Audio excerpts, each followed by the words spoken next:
We'll call this meeting to order. If everyone would please rise for the Pledge of Allegiance.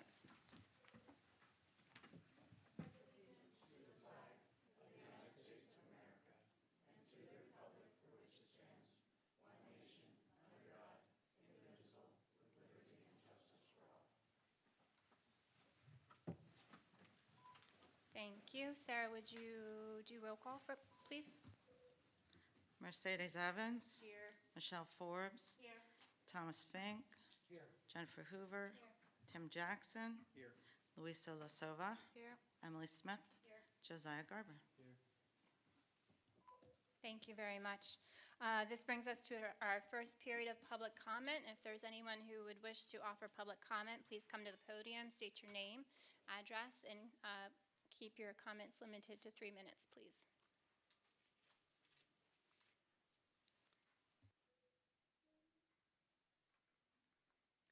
Hi, my name is Tim Hawkins. I live at 303 North 23rd Street. I'm here to express my favor for the Community Choice Aggregation program that is on the agenda for this evening.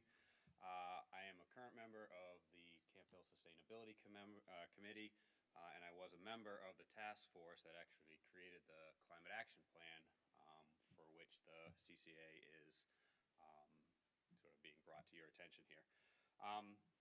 I firmly believe in what the CCA is promoting to do, but that's almost not the issue tonight. The issue tonight is simply voting on an MOU which will allow for this process to move forward. So there's no commitment at this point. There's really there's no reason not to further explore this opportunity. So I won't get into the details of what's involved with the CCA, as I believe most of you are familiar with that. We'll be having a presentation on that later, but I would just stress that it's important to sort of allow this process to continue to move forward at this point. Thank you. Thank you, Mr. Hawkins. Anyone else?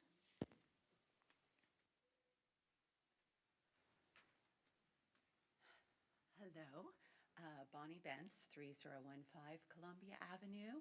I'm also on the Sustainability Committee, and I wanted to be present to let you know of my support also for the signing of the CCA MOU. I think, number one, signing it shows support for the organization that is trying to get approval from the PUC so that small communities like us can perhaps control and determine whom we would like our energy supplier to be. And of course, the ultimate goal of that would be to make it a very attractive price, as well as to potentially provide a supplier that provides green energy, which is you know, a great benefit to achieving a large portion of our climate action plan. And then bottom line, just so you remember, ultimately, if the PUC would approve a CCA, every resident here in the borough would still have the opportunity to opt out, you know, even if the MOU moved forward.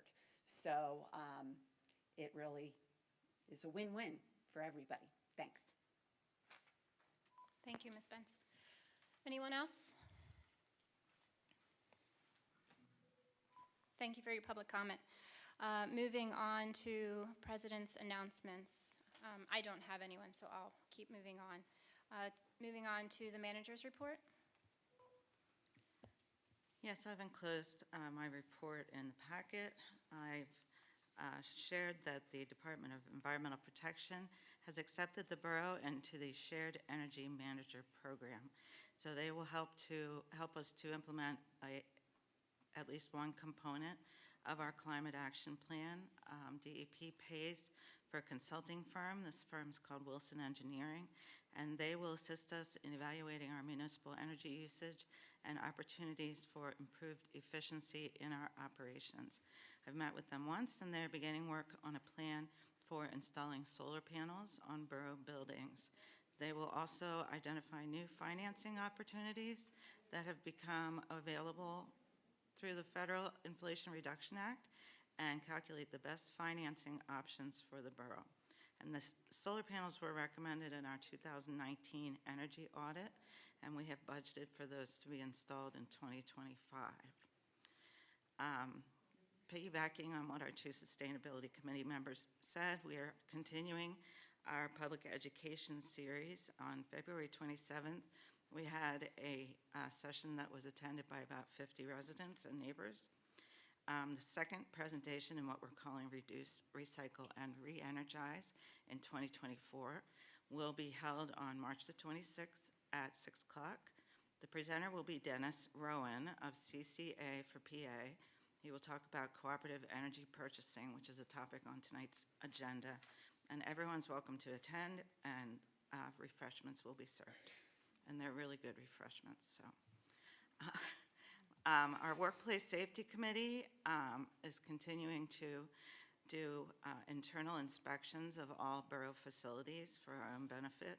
For the safety of our employees is the focus.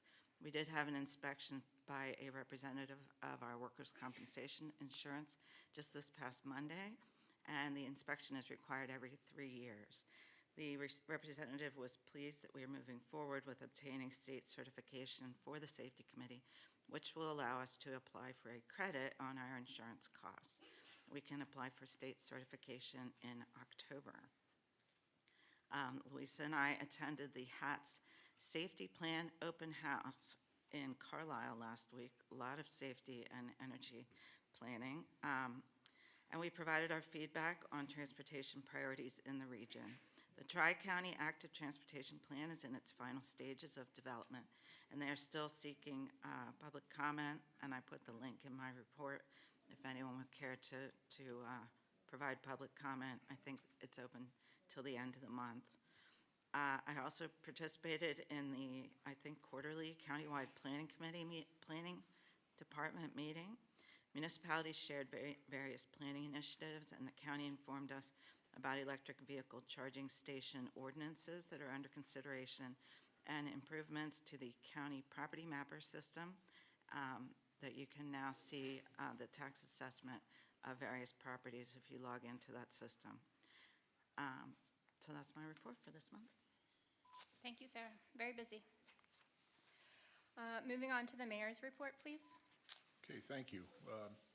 The police report, monthly report for February is in your packet. The police ran 877 calls for service in February.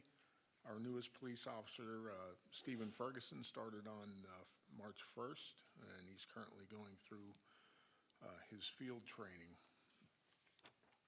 The fire department ran 42 calls in February. A bunch of those calls were snowstorm related. We spent 68 man-hours on the calls. Our annual ladder truck testing was completed 2 weeks ago. Everything is good. It's an annual recertification, safety recertification. And our membership, we recently completed our annual hazmat, hazardous materials recertification, which we do every year. That's the report. Thank you very much. Moving on to our engineer's report. Mike? Thank you. Most of the items in my report are covered as action items further down under Public Works. But one item that's not, I'll make a note that the streetscape project is intended to start next week. The contractor should be mobilizing their equipment and getting started. That work will progress in stages of several blocks at a time on one side of the road. While they're working, they will keep traffic moving in both directions.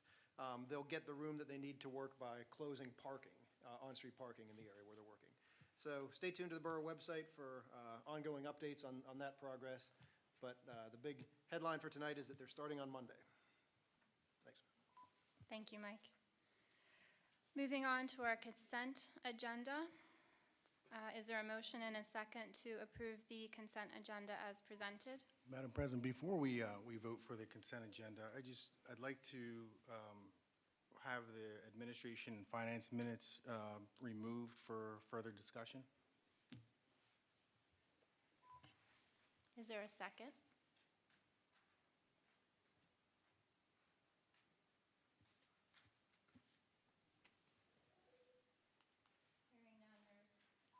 Hearing no second, they're motion is not approved to amend to pull the minutes.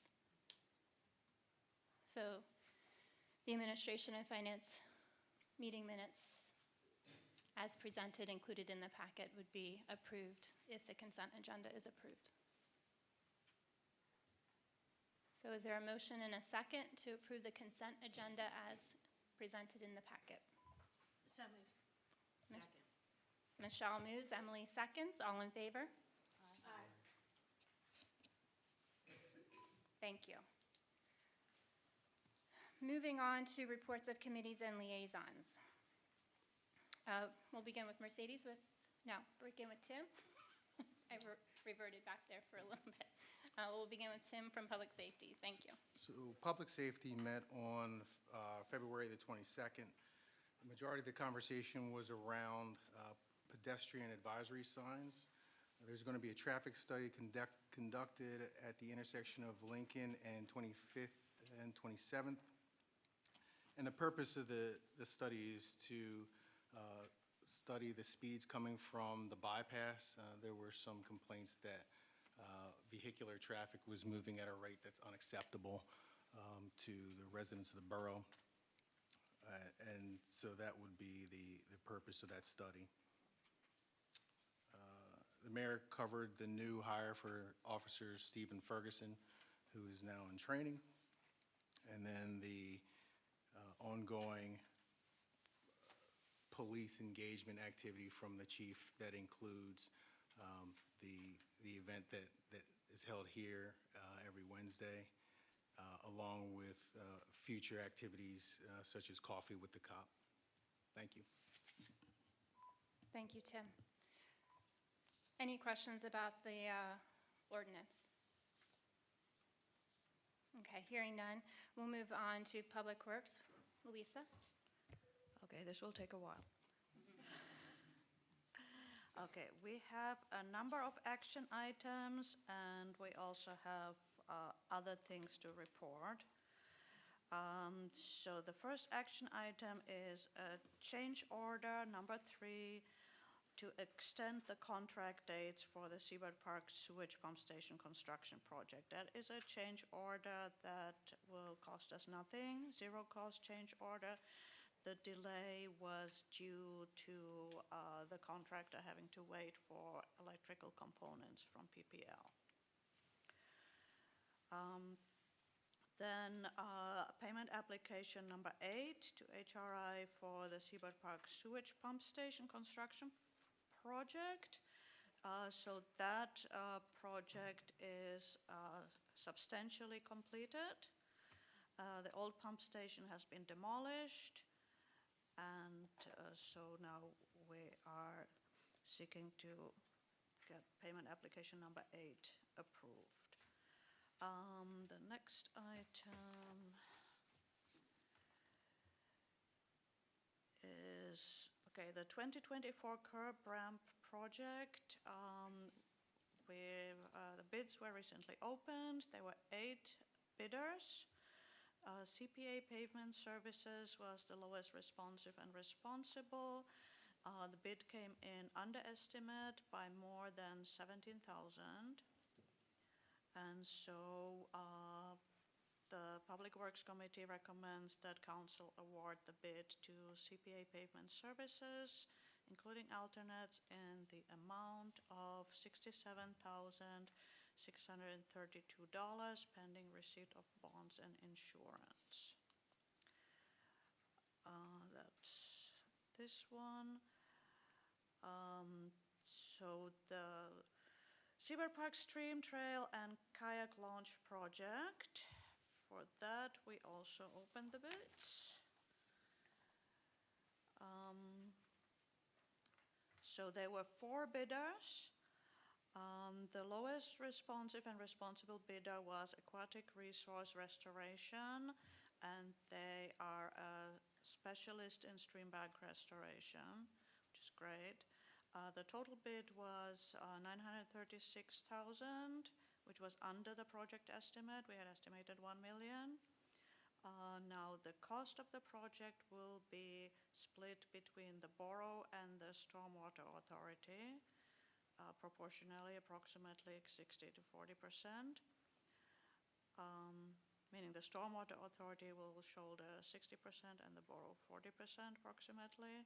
The borough's share is higher than the budgeted amount, around 51,000. However, the Stormwater Authority's portion is lower than the budgeted amount. So we are asking council to award the Seabird Park Stream Trail and Kayak Launch Project to Aquatic Resource Restoration Company. And we are asking council to consider the MOU between the Stormwater Authority and the borough for the same project. So, yeah, so the contract to Aquatic Resource Restoration is $9,036,428.36.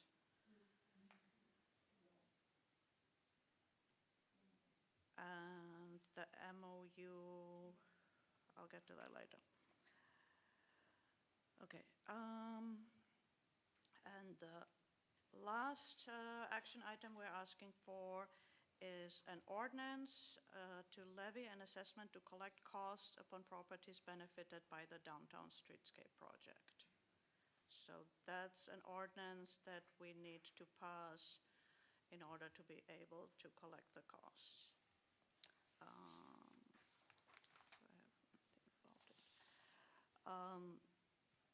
Yeah, so for the Market Street streetscape project, so the property owners will be responsible to reimburse the borough for sidewalk blocks that do not meet borough ordinance requirements.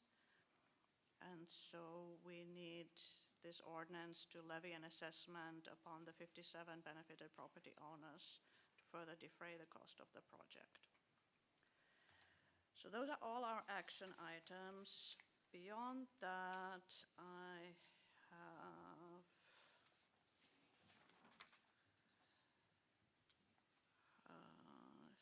okay. The bypass pedestrian feasibility study or bypass pedestrian analysis that is currently being done by RIT2. A representative of RIT2 is planning to come on April 2nd and April 10th and present to the Public Works Committee and Council.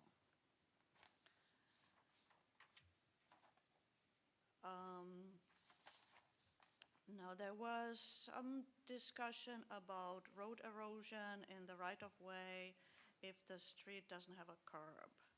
So the problem is if there's no curb, then the edge of the road is not stable.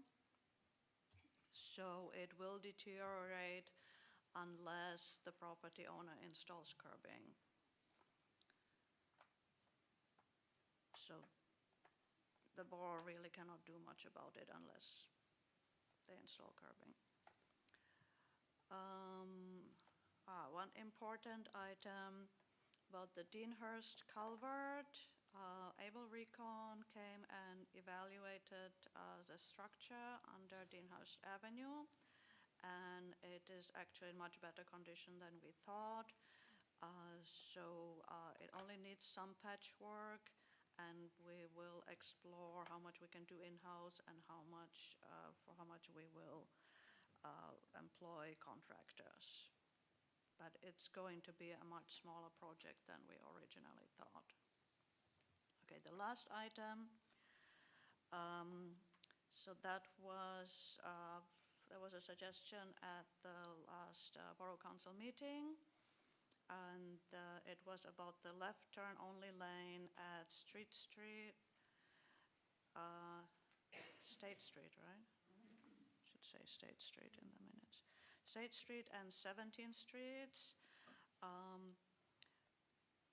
So Mike has reviewed the existing signage and previous signage, And there used to be a sign, but it was not a left turn only sign, it was a median in the road sign. And there is also, coming up to the intersection, there's an overhead sign that says left turn only. So if we wanted to add additional signage to the mast arm, we're thinking that PennDOT would likely decline it. And if we would install signs in the verge grass, it would probably be duplicative of existing signage and might also not be effective in changing behavior. So we appreciate the suggestion, but we decided not to pursue further action. And the borough engineer is available for any further questions. And I think I covered everything. Thank you all. Thank you, Louisa. Are there any questions on any of the action items in particular that Louisa spoke about? I just have a general comment. So the one on road erosion, just for the minutes, it's on Walnut and 19th, right? Okay, thank you.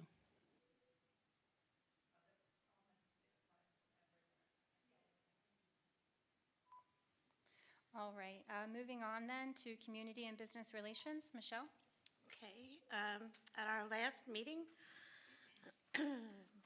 we are working on a voluntary sustainable storefront initiative for borough businesses, which includes the restaurants, offices, for everybody. And we're still, well, we're working on that. The other thing that we decided is that the Historical Society asked us about if they could bring the banners back because of the work that's being done on the streetscape project. We found that we can put them up now. We don't have to wait for it to be finished because it won't interfere with, the work that they're doing. So they will go up again, and we will look at them every year to see whether or not we can still do it. We're also working on Borough Council's 2024 strategic plan, and our next meeting is Tuesday, March 15th at 4. That was it. Thank you. Any questions for Michelle? It'll be nice to see the banners back up. Yeah, right? I think that'll make the Historical Society very happy. Moving on then to Parks and Recreation. Emily? Thanks. Okay, I have a couple things to note. Registration for camps and programs and for pool memberships is open on the website. So go register for things. We had a summer jobs party on February 21st and 22nd. There were 11 participants. There are still plenty of job openings, so please send whoever you think would like a job at the pool or at one of the camps. The snack shack, lifeguards, all sorts of things. Also, the Bunny Extravaganza is on March 22nd. It's for children ages 3 to 9, and it is from 6 to 8 p.m. Pre-registration is required, so you can go on the website to register for that by March 15th. The cost is $11, and there are no refunds. The children make crafts, decorate eggs, make a basket, etc.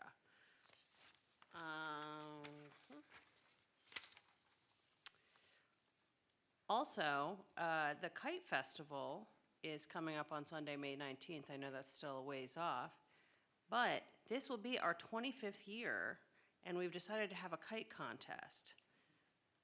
So more details to come, but keep an eye out. We have two things to consider today for Parks and Recreation. One is a Girl Scout Brownie Troop number 11473. They'd like to plant a tree at Siebert Park. So we are suggesting that the council votes to let them plant another tree at Siebert Park. And then the second request we have is from Camp Hill School District. to place temporary signs at Willow Park. This is for Camp Canadensis for their annual spaghetti dinner. Yeah. So those are our two requests for this evening. And that concludes my report. Thank you, Emily. Any questions? No? Okay, moving on then to planning and zoning. Tom? Yeah, this is an evening of action items. You have a packet. In the packet is the monthly enforcement report from zoning and codes. Colton had 36 permits that were issued, and he responded to 186 calls, which is like, what, 3 or 4 a day, the average. So that seems to be a pretty active thing going on. The Planning and Zoning Committee met on February 23rd, finalized the draft rental inspection ordinance that we'll be looking at later. And we also took part in a Zoom meeting with Dennis Rowan with the Community Choice Aggregation Group. It was very informative, and we'll be talking more about that later, and there'll be an action item on that. So the first action item for consideration is an easy one. We want final release of financial security for the land development project at 1801 Market Street. Site inspections have been performed by the engineers to confirm that the project is complete, and the final review letter is included in the packet, and the committee is recommending approval of the release. Second action item involves the Community Choice Aggregation Program, and as Tim pointed out, it's a non-binding, nobody loses commitment. It helps CCA get some legs because they're not currently approved of by the PUC, and our involvement and commitment would help them in their efforts to get that program approved at the state level. Through the bid process, we would seek an electric supplier offering green energy. It would ultimately reduce costs for residents. That's one of the pluses of this plan, while protecting the environment and giving people choices. The committee recommends approval of the non-binding MOU so we can join other Pennsylvania boroughs in showing support for CCA. And the third action item is for consideration of advertising the rental inspection ordinance. The committee began exploring this concept in June 2023. We've done a pretty thorough review of other ordinances by other municipalities and a model ordinance recommended by the Greater Harrisburg Association of Realtors. The ordinance we developed requires all residential rental dwelling units to meet the standards of the International Property Maintenance Code, which seems to be a reasonable standard. And there would be a 5-year inspection cycle, which isn't excessive in my opinion, but that would be established with one inspection by the Borough Code official coordinated with the property owner during this time period. The code official would issue a certificate of compliance for the property that would confirm that there are no code deficiencies. Any residential dwelling unit occupied by the owner of the property is exempt from the proposed ordinance. The committee recommends that council direct the solicitor to advertise the ordinance to consider then in April for adoption. Anyone have any questions about that? Thank you, Tom. I did have one question about the CCA, if there are no other questions. I was just curious, I don't recall the benefit of doing the non-binding MOU would enable essentially the borough to kind of enter into or choose a renewable energy source for all residents at a cheaper cost, correct? That's my understanding. Was there an estimate by, we can each now, as a residential customer, choose a renewable supplier? Was there mention of how much cheaper? I heard 2 to 20%. Okay. That was kicking around. Yeah. And it is an opt-out as opposed to an opt-in Yes. at this point in time. Okay. Alrighty, thank you. Oh, and also, I just want to comment, Bonnie's in the audience too, there was a lot of time and effort that has gone into the rental ordinance, both previously and since the start of the new council. I think conversations started back in the summer of 2022.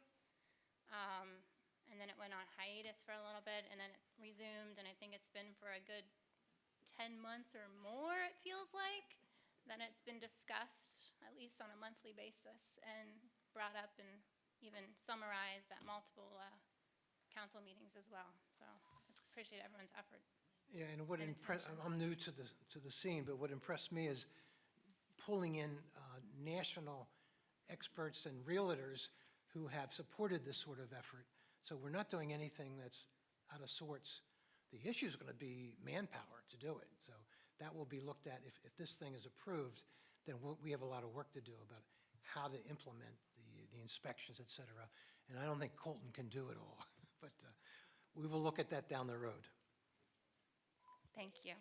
I bet he's up to the task.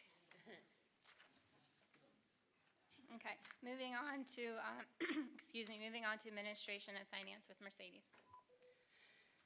All right, the Finance and Administration Committee met on February 28th at 4:30. We discussed a variety of topics.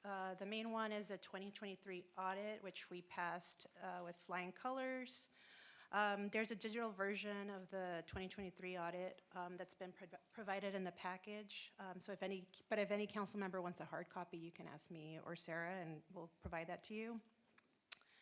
And hard copy is also available in the borough office for public review.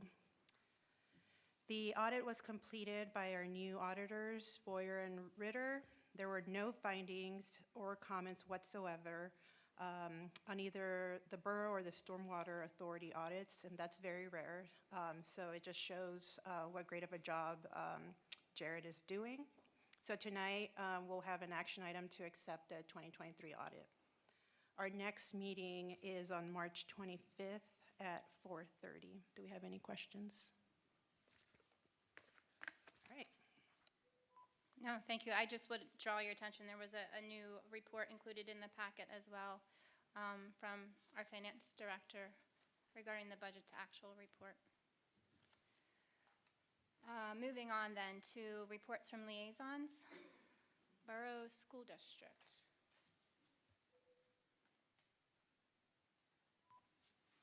There is no further action at this time. Thanks. Thank you. The Stormwater Authority, Louisa? Okay, the Stormwater Authority met yesterday. The Stormwater Authority was also audited by the new auditor. And again, no findings, no comments, very good audit, no problems were found. So back to the Seabird Park project. So this contractor is specialized in stream restoration, so that's very good. And the cost for the authority is around $560,000, which is around $160,000 under budget for the authority. And the authority also recommends that council pass the memorandum of understanding to enable the authority and the borough to share the costs for this project. We discussed some purchase requests for pipe replacements and pipelining for the Green Street project and the Parkside Road project. And another big project that's coming up is at the north side of the 27th Street pedestrian tunnel.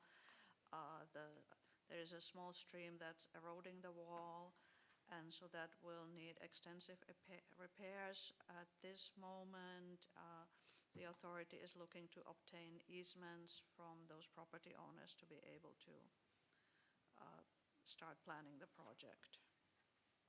And again, the Deanhurst culvert repairs were discussed. The structure is in much better shape than we originally thought. We still need repairs, but it won't be as costly as we thought. We can do spot repairs. And Stormfest will be on July 24th. And that is all from the Stormwater Authority.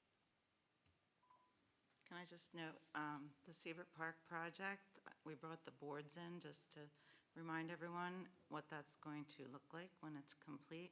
It does start all the way at the pool parking lot. There'll be 2 ADA compliant parking spaces there, and it proceeds through the entire trail between that point, and there'll be a kayak launch installed at the Connet Gwinnett end of that trail. So that whole trail will be closed the whole summer, so sorry, but we can't wait for you to see it when it's done.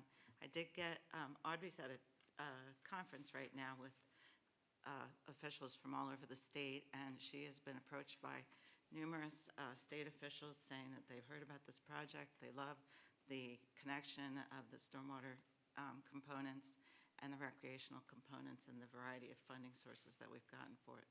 So if you haven't seen the plans for the, that's not exactly what it's going to look like, but it's pretty close. So please take a look and ask questions if you have any. So I probably should have mentioned when the closure will start. I think April, is that correct? That's what we're estimating at this point. Once we get the contract awarded, which the action tonight is an important step there, one of the things that the contractor will have to submit to us is their construction schedule. So that's our best estimate. We should know better next month, a specific date. Thank you. I had one question. Oh, go ahead, Lisa. I'm sorry, I didn't say. No, I was just saying thank you. Okay. One question that came to my mind. That the MOU where it says about maintenance and repairs of, is that referring to physical repairs or the cost of the repairs?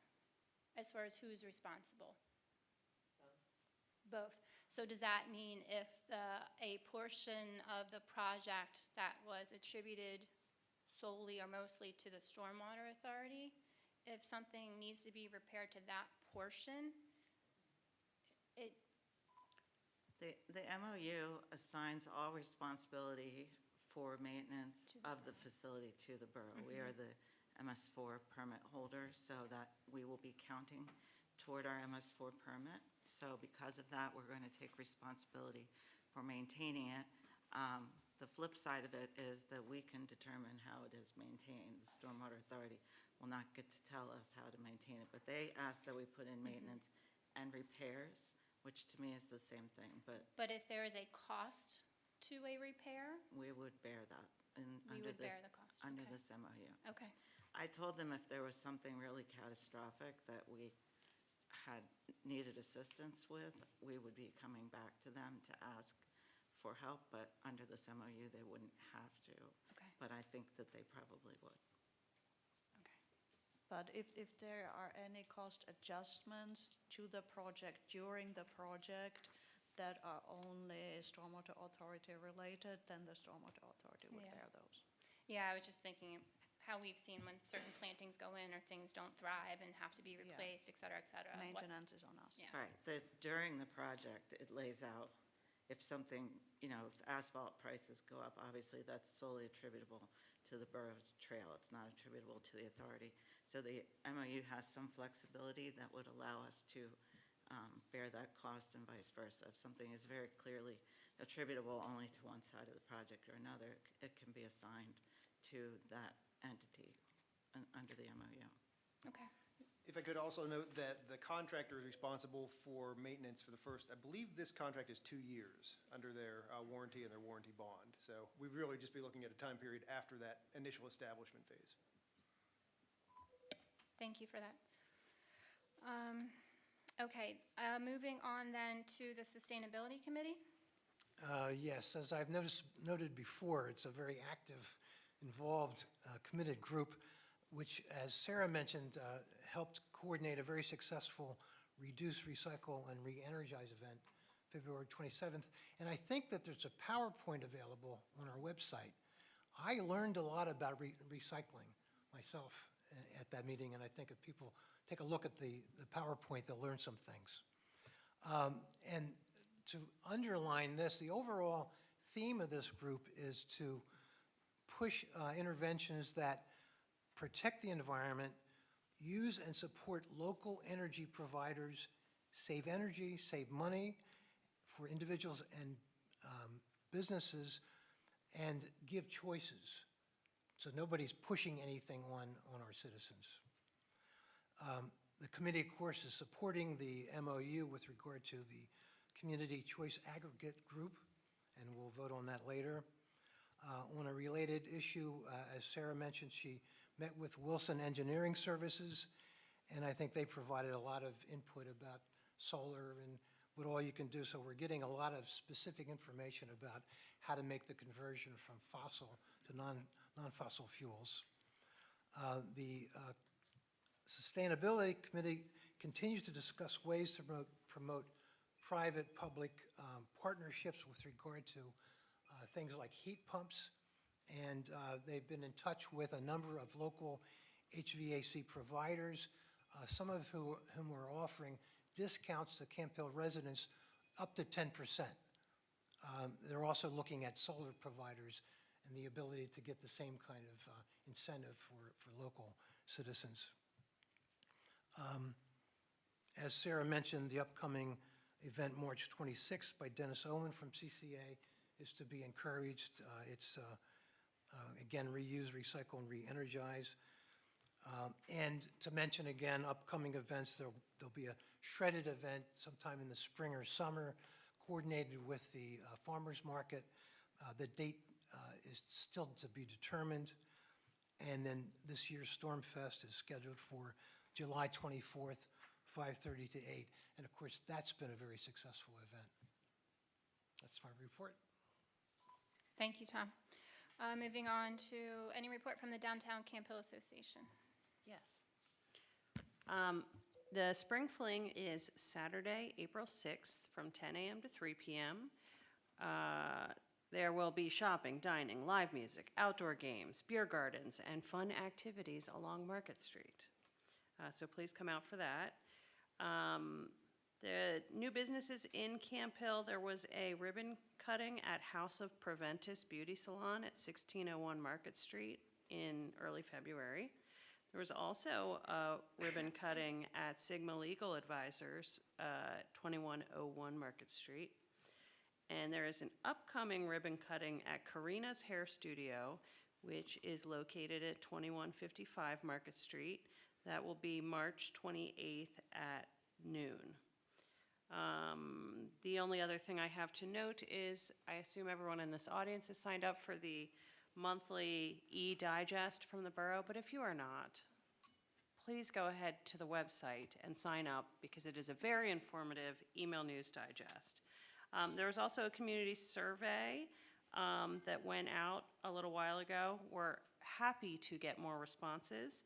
You can fill out that survey at camphillborough.com/communications is where you would find it. And that concludes my report. Thank you, Emily. Any questions? Can I just say about how the streetscape project will impact the downtown, since that is right through the center of the downtown businesses?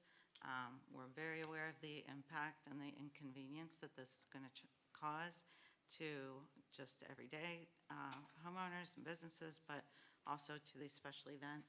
So we're just asking for everyone to still come out and enjoy these things, to still come out and patronize our businesses. Everything will remain open throughout the project.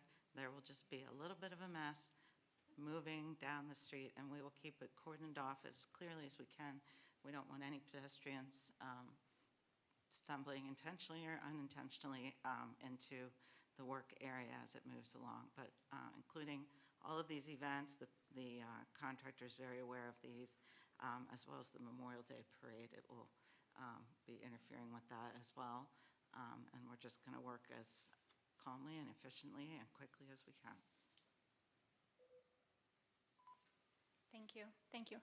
Okay, then moving on to the Frederickson Library Board. Michelle? Okay, so we, excuse me, would like to proclaim April 7th through the 13th is National Library Week to highlight the valuable role that the library, the librarians, all the workers. They play in transforming the lives and strengthening our communities. I think that we're really lucky that we have Frederickson Library because they're really incredible with all the things that they offer. And if you're not on their email list, that's a good one to get on because you would not believe all the things that they have going on. So that hopefully we can do that next. Any questions about the proclamation? Okay, moving on then to the Capital Region Council of Governments. Sorry, they switched to every other month, so we meet with them on Monday. Thank you. Okay, that brings us to our second period of public comment. If anyone in the audience wishes to provide comment on any of our action items, please come to the podium, state your name, address. Hi, I'm Mary Fox. I live at 2112A Market Street. And my question is under the Public Works, which says consider ordinance to levy an assessment. Is that a further assessment to what we'll already be paying for the sidewalks? That's it, period? There's no more further assessment? Thank God. Okay, Yeah, thank you. yeah, I was it's worried not about in that. addition to anything. It's that I couldn't hear assessment everything that's you been said. discussed. Yeah, I couldn't hear Yeah. everything you said. I apologize. Yeah. Thank you very much. Oh. Linda Wirtz, I live at 2112 Market. I'm Mary's neighbor. I have the same concern. I came hoping that you all were going to be discussing how this assessment amount that we were given was what it's based on, what goes into that estimate. And I didn't hear any discussion at all about that, so I'm very disappointed. But let me read, I think this maybe was from last month's packet. It could be this one. But it worries me the way it's worded, that we're being assessed for more than just the cost of our sidewalk. Because the borough determined that property owners will only be responsible to reimburse the borough for sidewalk blocks that do not meet borough ordinance requirements and is empowered by state statute to pay the cost in whole or in part, council needs to consider an ordinance to levy an assessment upon the 57 benefited property owners to further defray the cost of the project. What does that mean? Does that mean we're paying more than someone back on Logan Street would pay per foot for their sidewalk? Or am I paying more because I live in the downtown improvement district? That's my question. Thank you. Thank you. It's not typical for us to exchange and question and answer during this time.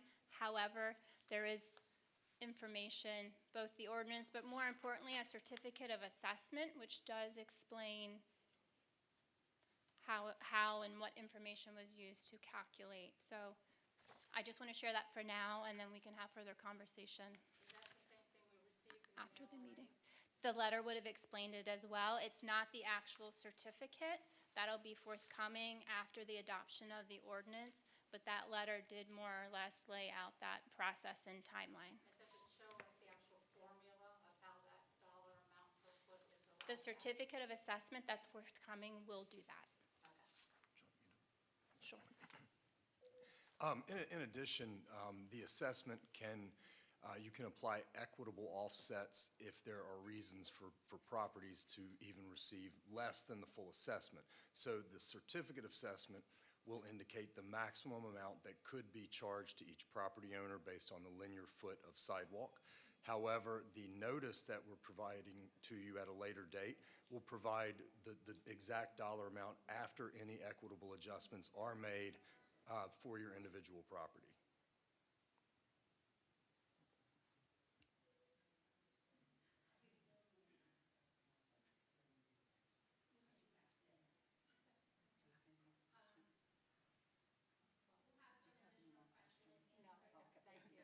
We'll have some additional Q&A during the action item. After we call up that item, we can have further discussion at that time.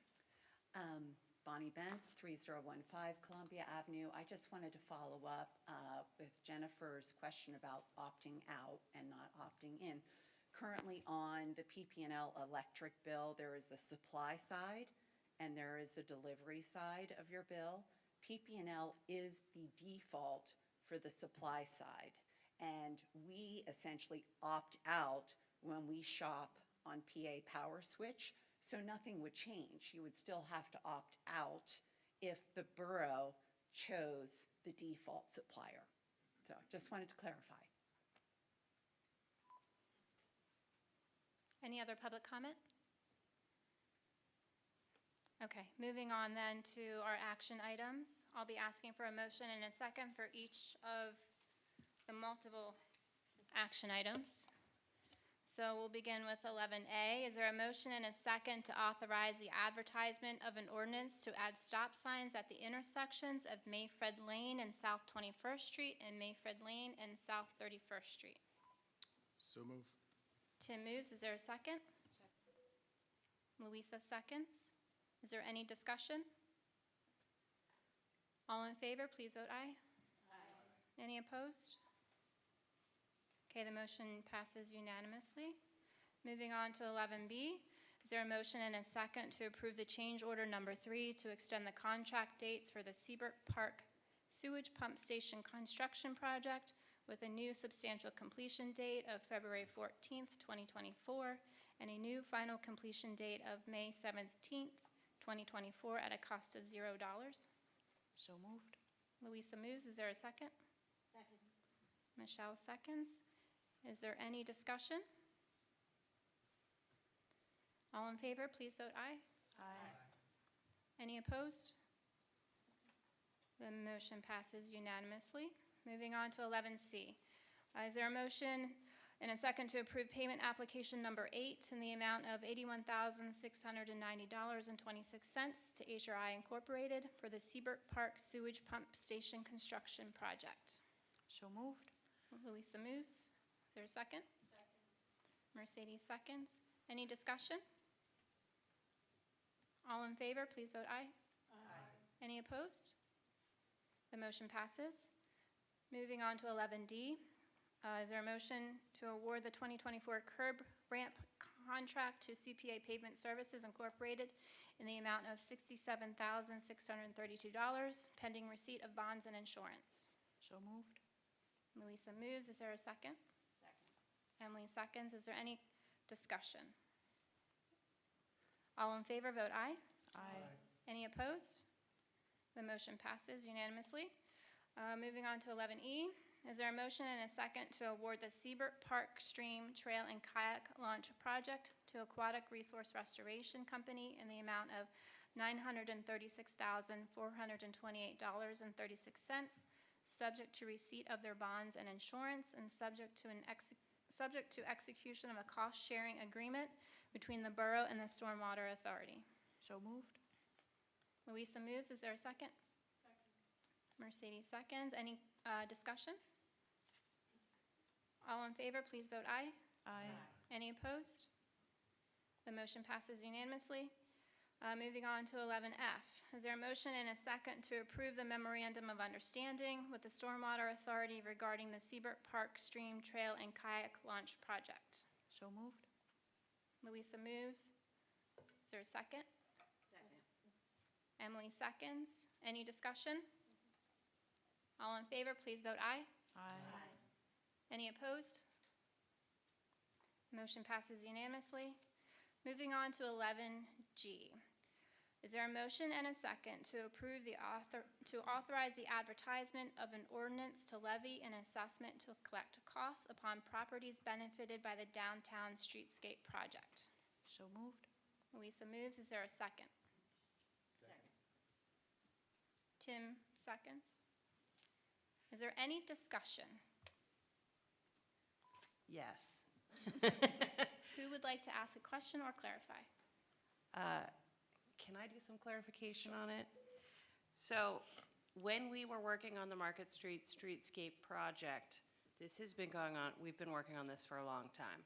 So when we figured out how much each person was responsible for, each property owner on Market Street was responsible for, the key to it was that we are doing the whole strip, everything including ones that are not deficient blocks. So the whole point of this is just to charge each property owner for their deficient blocks of their sidewalk. And the way to figure that out and to make it official is with this assessment. So the assessment is just charging you for those blocks, regardless of how much sidewalk in front of your house is being replaced, because all of it is. Does that make sense? I hope. Does that make sense to anyone else here? The next notice that they get will say this is the total amount that you could be charged for, but we are only charging you this amount because these are the blocks that are deficient. So you will see the large number of what it could be and the smaller number of what we're actually charging. Is that what, is that The right? assessment number is going to look larger, and then when we get the letter to you, it will provide the actual amount that you're going to be charged, and that is going to be a likely significantly reduced number based solely on the number of panels the borough determined needed to be replaced. So the assessment is going to be higher, but they're going to make adjustments to that based on the actual amount of sidewalk replaced on individual properties. And is it based solely on the cost of the sidewalk? It's not incorporating the fact that we are going to get more benefit out of this whole improvement project because we live on Market? The benefit that you're going to get is that the borough's paying for the entire curb, which if you lived on another street, which there are people who are in the paving area, and I'm sorry, I don't mean to do a question and answer for the audience, but this is kind of tricky, that are required to pay to replace their whole curb and their whole sidewalk. So actually, some of the people on Market Street are probably paying less than some of the people in the paving area because the borough received a grant. So with that grant, we are paying for the curbs along Market Street. So the letters that the residents and property owners, not necessarily residents, received from us to try to start to clarify what is pretty complicated information gave an estimate number, and it's approximately $156 per square yard of concrete that will be needed to fill the space that is a deficient sidewalk block.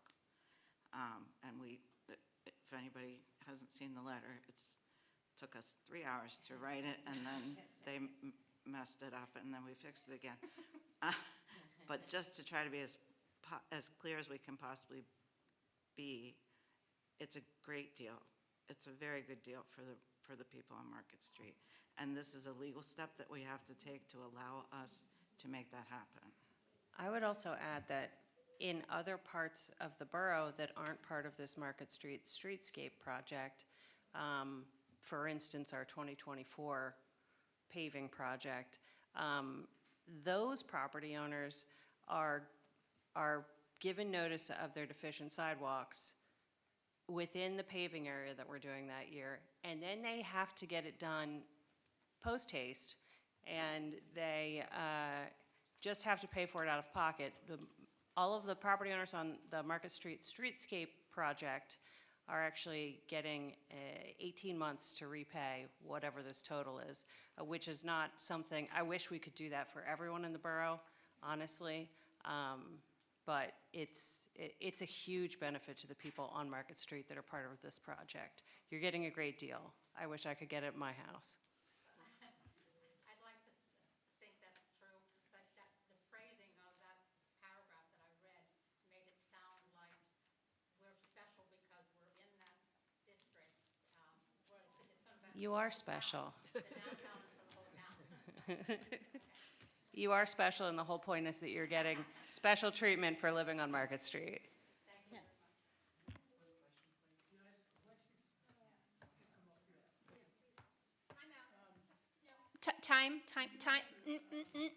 Time out, please. Time out. Time out. Not now.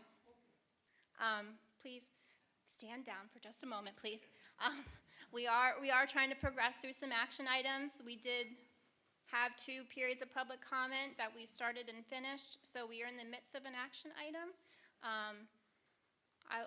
I would prefer if we can continue, and then during the last period of public comment, if you have additional questions and we haven't resolved or answered them to your satisfaction, we'd be happy to hear them, and then we can address them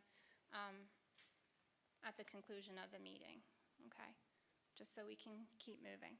Okay. Any other questions or comments from council members about this particular action item? Okay. Okay, hearing none, then we had Louisa moved, Tim seconded to authorize the advertisement of the ordinance.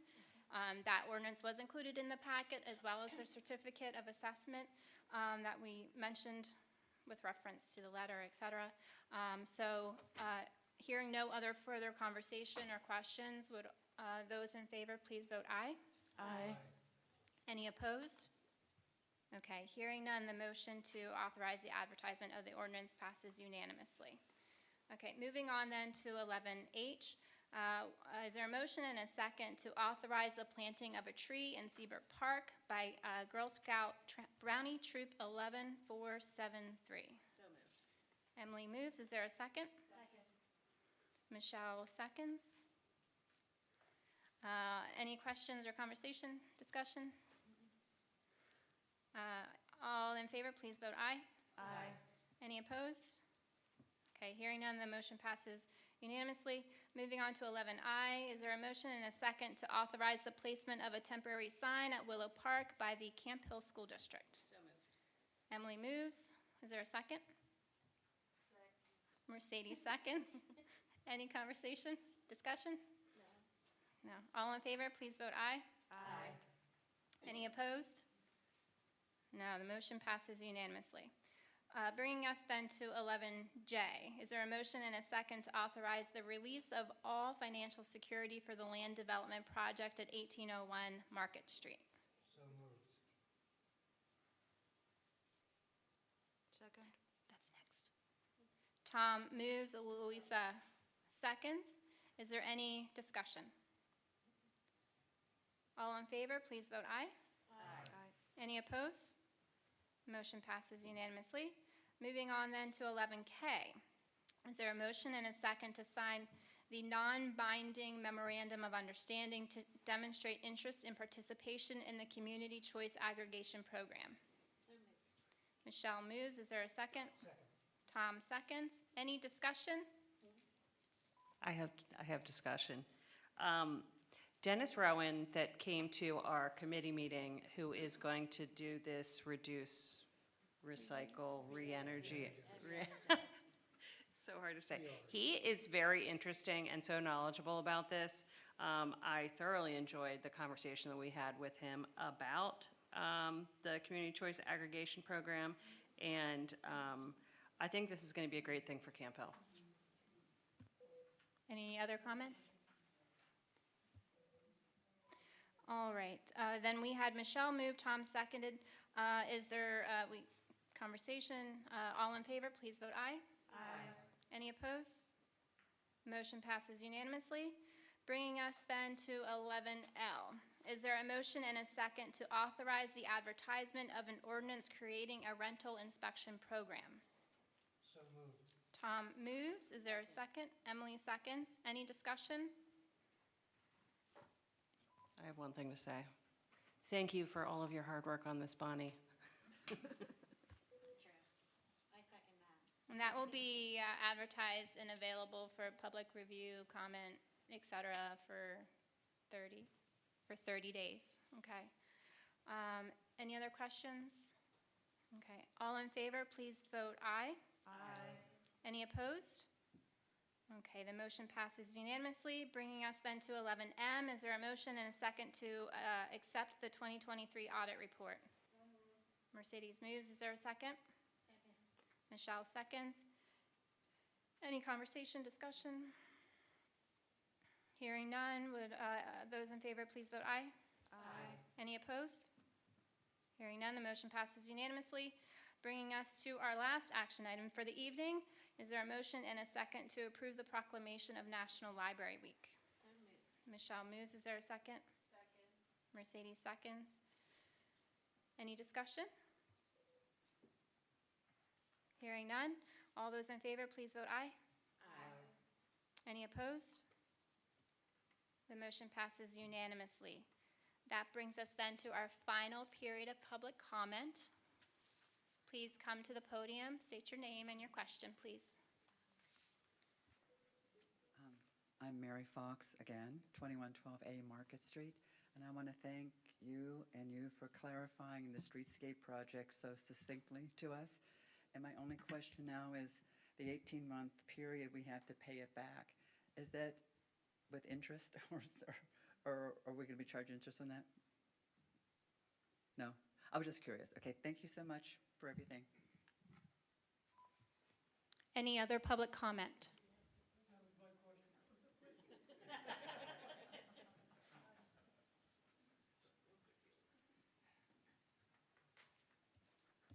Hi, my name is Jessica Miller, and I'm the director of the Frederickson Library.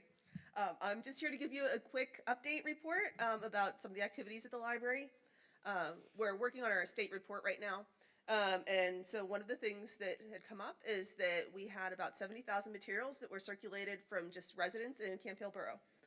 So we really appreciate all of your support, and we're happy that we're able to be well used. Last year we did a ton of programs. I don't quite have those numbers right now, but some upcoming programs that we do have is we have a program on organizing and decorating when you're downsizing your home, and that's going to be on the 20th. On the 19th, we have our spring reading challenge is coming up, and that's going to run for about a month. So everyone can come in. You can let your residents know. You stop in, you can get prizes for just the reading that you'd be doing anyway. We also have a genealogy club that's meeting on the 19th. On the 22nd, we're having a program about the music of Bob Dylan.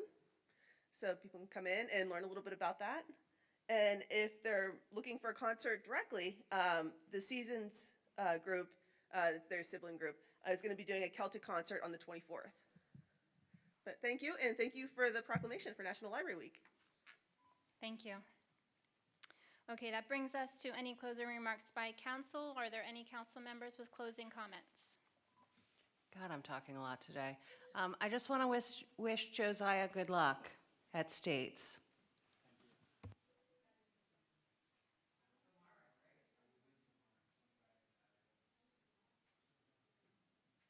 What's your favorite race?